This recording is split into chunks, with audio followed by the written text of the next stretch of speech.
समक्ष है Sindhu education society के डायरेक्टर डिब्बी बजारिया। डिब्बी बजारिया मैम, हमारे चैनल पर आपका स्वागत है। Thank you. सबसे पहले तो हमारे चैनल की ओर से आपको जन्मदिन की हार्दिक शुभकामनाएं।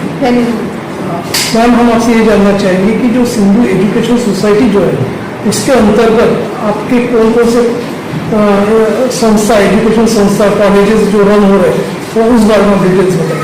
सर, मैं बताना चाहूँगी सिंधु एजुकेशन सोसाइटी की स्थापना 1952 में हुई थी।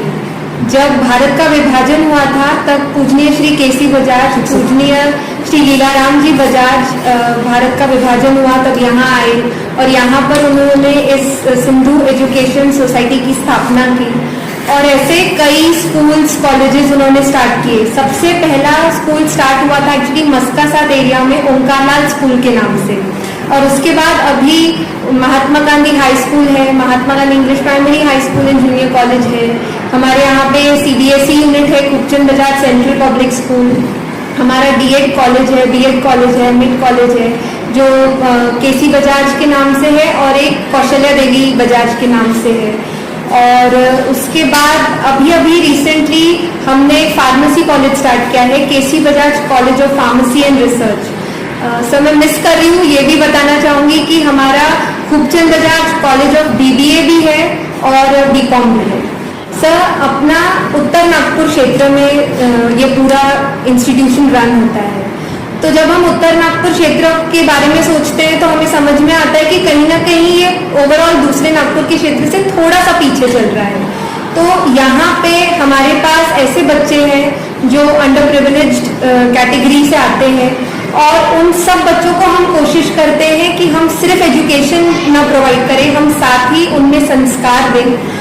और मेरे दादाजी हमेशा, जब वो एक स्कूल के प्राध्यापक थे, जब वो स्कूल के डायरेक्टर थे इस संस्था के, तो वो हर बच्चे से 1-to-1 कनेक्शन फॉर्म करते थे। उन्होंने बच्चों में संस्कार भी दिए, उन्होंने इतना अच्छा इंग्लिश पढ़ाया कि उनके स्टूडेंट्स आज अमेरिका में हैं, उन्हीं के स्टूडेंट्स हैं। आज रिसेंटली मुझे पता चला था कि एक साइंटिस्ट भी रह चुके हैं। तो वो जो हिस्ट्री है हमारी सिंधु एजुकेशन सोसाइटी की, वो आज भी कंटिन्यू हो रही है। रिसेंटली हमारे एक बैच का बच्चा पॉलिसी मेकिंग में है और वो फॉरेन पॉलिसी मेकिंग में काम कर रहा है। हमारे जो कसाब थे, जो कसाब को जिस जज ने फांसी दी थी, वो महात्मा गांधी के स्टूडेंट रह चुके हैं, तो टहलियानी जी। तो ऐसे बहुत सारे हमारे पास एग्जाम्पल्स हैं, प्राइम एग्जाम्पल्स, जो कि बहुत छोटे से बैकग्राउंड से बढ़कर आज बड़ी बड़ी पोस्ट होल्ड कर रहे हैं। सर, हम सेमिनार्स ऑर्गेनाइज करते रहते हैं। हमने अब तक ये बताते हुए मुझे गर्व होता है कि कोई भी स्कूल, कोई भी कॉलेज ने अब तक लीगल अवेयरनेस का सेमिनार नहीं लिया, पर हमारे यहाँ पर हमने अब 7th स्टैंडर्ड से लीगल अवेयरनेस के सेमिनार्स लिए हैं, जिसमें हमने जजेस को इनवाइट किया है, जिन्होंने बच्चों को बताया है, उनके राइट्स के बारे में भी बताया है, लड़के कहाँ पे ऐसे कुछ प्रॉब्लम्स में आ सकते हैं वो भी उनको बताया गया है, कौन से ऑफेंसेस उनके खिलाफ कभी रजिस्टर हो सकते हैं, कैसी छोटी छोटी घटनाएं बड़े अपराधी का रूप ले सकती है। ये सारे ऐसे हमने अवेयरनेस कैंपेन्स लिए हैं और साथ ही हम सॉफ्ट स्किल के भी ऐसे सेमिनार्स लेते रहते हैं, जैसे कि बच्चों के एटिकेट्स कैसे होने चाहिए। और आपने आर्टिफिशियल इंटेलिजेंस के लिए कहा, तो सर हम उस पर हमारी वर्किंग चल रही है। हमने कोर्स डिजाइन किया है जो कि हम बच्चों को देना स्टार्ट करने वाले हैं, बट ये हम 24 से स्टार्ट करेंगे। पर जब वो स्टार्ट हो जाएगा, हमने 3 मंथ्स का सा कोर्स डिजाइन किया है, तो जैसे जैसे बच्चा उसमें अकोमोडेट होते जाएगा तो वो बहुत ज्यादा टेक्नोलॉजी से रूबरू हो जाएगा। उसके बाद सर, हमारी संकल्पना ये है कि जितने बच्चे हमारे पास पढ़ रहे हैं वो कहीं ना कुछ अपने जीवन में आगे बढ़े, और साथ ही जो एक रोजगार की समस्या है, तो हम ये कोशिश कर रहे हैं कि जो आत्मनिर्भर भारत की बात हमारे मोदी जी करते हैं, तो हम ऐसे आत्मनिर्भर बच्चों को तैयार करें, ताकि अगर वो खुद इतना सक्षम होगा तो वो अपने अंडर में दूसरों को नौकरी पे रखेगा, उसे जरूरत नहीं पड़ेगी कि कहीं उसका प्लेसमेंट हो रहा है या क्या। तो हमारा पूरा टारगेट उस चीज पर है। हम बच्चों के ओवरऑल डेवलपमेंट पे ध्यान देते हैं। हम ना ही सिर्फ बच्चों को पढ़ाने का एक जो रहता है ना थ्योरी बेस्ड, हम सिर्फ वो नहीं दे रहे हैं। हम कहीं ना कहीं बच्चों को फील्ड विजिट करवाते हैं, हमने जीरो से लेकर, यानी बच्चा एक मार्केट में जाके कैसे बार्गेन करता है और वो जब बड़ा हो जाता है तो कैसा एक निगोशिएबल इंस्ट्रूमेंट इंडस्ट्रीज में फॉर्म होते हैं, वो तक हम बीबीए के बच्चों को बताते हैं कि क्या होता है, प्ली बार्गेन क्या होता है, निगोशिएबल इंस्ट्रूमेंट्स क्या होते हैं। ये सब हम उन्हें प्रैक्टिकल नॉलेज देते हैं, जो कि शायद ही कोई ऐसा कॉलेज होगा जो ये सब दे रहा होगा। सर अभी तक पब्लिश में हम लोगों का जो बीबीए कॉलेज है वो लास्ट ईयर ही आया है, यानी 2 ही साल हुए हैं। और रही नैक एक्रेडिशन की बात, तो उसके लिए अभी तक हम एलिजिबल नहीं हुए हैं, वो नेक्स्ट ईयर से हम एलिजिबल हो जाएंगे। तो क्योंकि उसमें 5 इयर्स के बाद ही, सीनियर कॉलेज में आप 5 इयर्स के बाद ही एलिजिबल हो सकते हैं, तो हम तब उसमें होगा।